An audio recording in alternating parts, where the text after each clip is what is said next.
Bonjour à toutes et à tous et bienvenue dans cette nouvelle vidéo consacrée encore une fois à l'univers des nouvelles technologies et aujourd'hui plus particulièrement à l'univers du streaming puisque ayant dû paramétrer mon flux Twitch dont je vous invite d'ailleurs à devenir follower de ma chaîne Twitch, les liens sont en description, eh bien je me suis retrouvé confronté à certaines problématiques, savoir comment intégrer ma caméra, comment filtrer mon son, comment faire mon overlay et surtout le plus important, comment afficher dynamiquement le nombre de followers, le nombre de subs, le dernier follower et le dernier abonné, etc. de manière à pouvoir comme ça afficher ça en temps réel sur l'écran, fêter et remercier les gens qui s'abonnent pendant les flux et pouvoir essayer de créer une dynamique d'engagement plus importante pour avoir plus de followers, plus d'abonnés. Je vais donc vous expliquer comment on fait dans un OBS pur en n'utilisant aucun autre logiciel de streaming, mais en utilisant des petits add-ons ou des petites fonctions par des sites web qui vont vous permettre de générer tout ça de manière dynamiquement et je vais vous montrer comment l'intégrer juste après l'intro.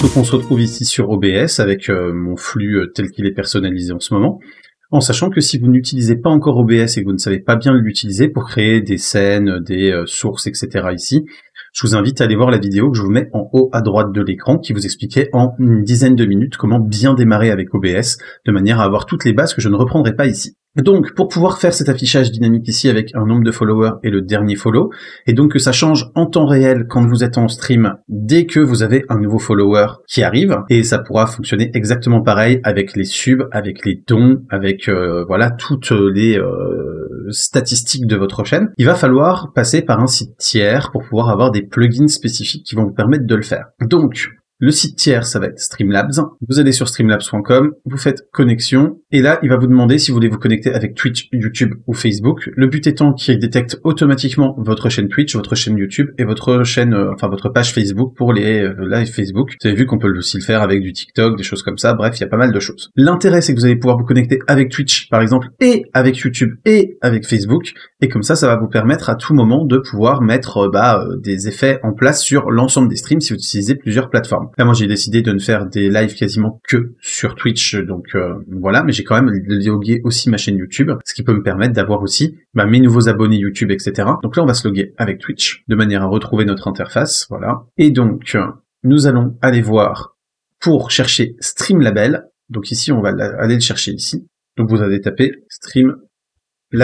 Et vous allez arriver sur cette page-là avec un logiciel à télécharger. Donc vous téléchargez le programme, vous l'installez comme un programme classique et vous vous retrouvez avec un petit programme comme celui-là. Et là, donc, dans ce programme-là, bien sûr, à la première connexion, il va vous demander de vous reconnecter avec vos identifiants de Twitch. Donc là, je vous laisse faire, hein, vous connaissez vos identifiants mot de passe de Twitch pour vous connecter. Et vous voyez qu'ensuite, ça va vous donner la liste comme ça de tous les gens qui s'abonnent ou qui lancent des raids, hein, d'ailleurs, vous voyez ici, pour pouvoir créer en fait des alertes. Et ici, quand vous allez cliquer là, sur le petit dossier ici, vous allez pouvoir choisir la destination où vous voulez que les logs soient faits. Donc moi, je me suis créé un dossier spécifique avec les logs Streamlabs Label. Et vous voyez que là-dedans, on a plein de choses. 30 Day Cheeramoon, donc c'est combien vous avez eu de cheers sur les 30 derniers jours, combien vous avez eu de donations sur les 30 derniers jours, combien vous avez eu de subscribers sur les 30 derniers jours. Vous avez vraiment plein de choses en fait. Et quand vous allez dedans, donc on va en prendre un qui pour moi est alimenté, puisque pour l'instant, j'ai pas de cheers, j'ai pas de sub, je suis pas encore affilié. Si on prend par exemple dans les Most Recent ici, on va prendre le Most Recent Follower, par exemple, vous voyez. Et là, on voit qu'ici, il y a marqué jackpot.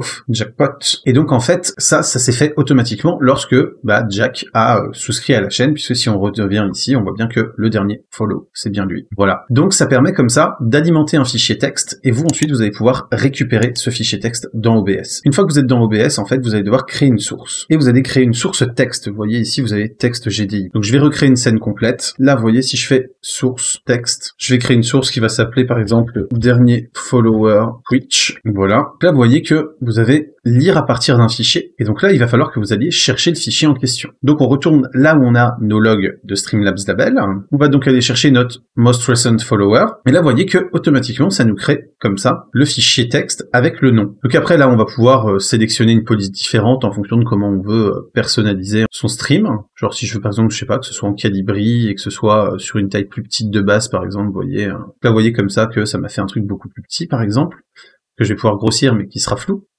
Alors que si effectivement dans la sélection de police je mets une taille beaucoup plus grosse, et au moins je vais avoir quelque chose qui va certes être plus gros, qui va aussi être beaucoup moins pixelisé, et donc je vais pouvoir plutôt réduire. Et moi, c'est le conseil que je vous donne, hein, c'est d'utiliser une très grosse police de base et de la réduire pour que ce soit moins pixelisé. Vous pouvez après donc personnaliser la couleur, l'opacité en fonction de comment vous voulez afficher ça dans votre flux. Ça, après, je vous laisserai tripatouiller ces différentes options. On va pas non plus rentrer dans le détail, c'est pas le but d'aujourd'hui, sinon la vidéo va faire 20 ans. On clique sur OK, et donc là, vous voyez que voilà, j'ai mon petit jackpof, et que là, je vais pouvoir aller mettre ça où je veux. Et donc, si je crée un overlay, comme je l'ai fait ici, vous voyez ce followers ou ce dernier follow ici, en fait, ça fait partie de mon overlay. C'est-à-dire que si je reclique, si je déclique mon overlay global, vous voyez, je n'ai plus, en fait, les catégories. Je les ai créées moi-même, comme ça, elles sont en dur avec l'overlay et avec la déco, en fait, de la chaîne. Et ensuite, derrière, je suis venu, en fait, poser simplement mon nombre de follow, par exemple, mon last follower, vous voyez, qui est la case avec un nom, qui me permet, comme ça, d'afficher automatiquement mon dernier follower ou mon nombre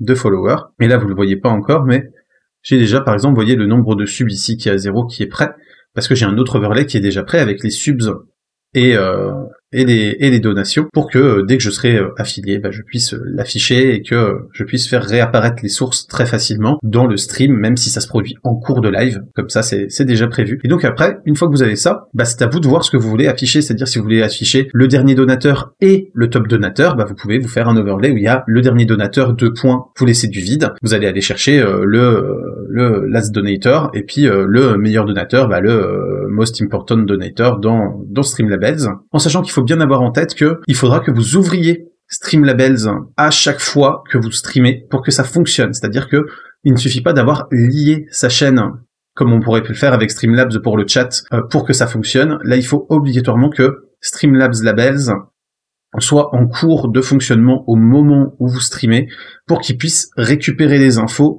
les mettre à jour dans le fichier texte qui est stocké en log sur votre ordinateur, et donc que après OBS puisse reprendre ce log modifié pour pouvoir afficher la donnée actualisée sur votre stream. Et sachez que sur Streamlabs aussi, au cas où vous démarrez vraiment tout juste en stream, vous avez aussi une alert box. Et donc cette alert box ici va vous permettre comme ça de créer quelque chose qui affiche le dernier follower ou des choses comme ça de manière un peu dynamique avec un son. Et donc je vais vous montrer un peu ce que ça donne, c'est-à-dire que si là je lance le test par exemple, vous pouvez avoir une alert box comme ça qui va mettre un petit son et l'afficher. Donc après c'est à vous de personnaliser comment vous voulez que ça s'affiche, le logo, la durée d'affichage, l'endroit où ça s'affiche. Mais donc ça c'est dans les alert box de Streamlabs ici. Ça peut vous permettre aussi de créer cette alert box pour créer un peu de dynamisme lors de vos lives et surtout avoir un petit retour sonore aussi, ce qui fait que si vous êtes concentré sur votre jeu, eh bien vous allez pouvoir quand même entendre que quelqu'un s'est abonné, que quelqu'un a sub ou a resub ou a fait un don ou vous a lancé un raid ou des choses comme ça. Vous voyez, test de don, hop voilà, test de resub, bon voilà. Vous avez compris le principe, ça permet comme ça d'avoir votre oreille qui est attirée pour pouvoir remercier le follower, le donateur, le raider, etc. Et aussi donc de créer quelque chose de plus dynamique sur le flux pour pouvoir l'afficher sans être obligé forcément d'avoir des catégories comme ça. Si vous voulez pas afficher forcément le dernier donateur, le dernier follower en permanence, ça peut quand même permettre de le mettre en avant au moment où il donne ou où il s'abonne. Voilà, maintenant il ne vous reste plus qu'à personnaliser votre design, voir si vous voulez un stream épuré ou non, créer éventuellement plusieurs scènes en fonction de si vous êtes en train de jouer à tel ou tel jeu ou en train de discuter avec vos viewers. J'espère en tout cas que cette vidéo vous a plu et vous a appris des choses. Si c'est le cas, pensez à la commenter, la liker, vous abonner et partager. C'est le fameux clap. N'hésitez pas non plus à soutenir la chaîne sur le Utip et sur le Tipeee pour soutenir financièrement, ça fait toujours extrêmement plaisir. Et quant à moi, je vous dis à très bientôt pour plein de prochaines vidéos, photos, techno, informatique et jeux vidéo qui font le contenu de la chaîne au quotidien.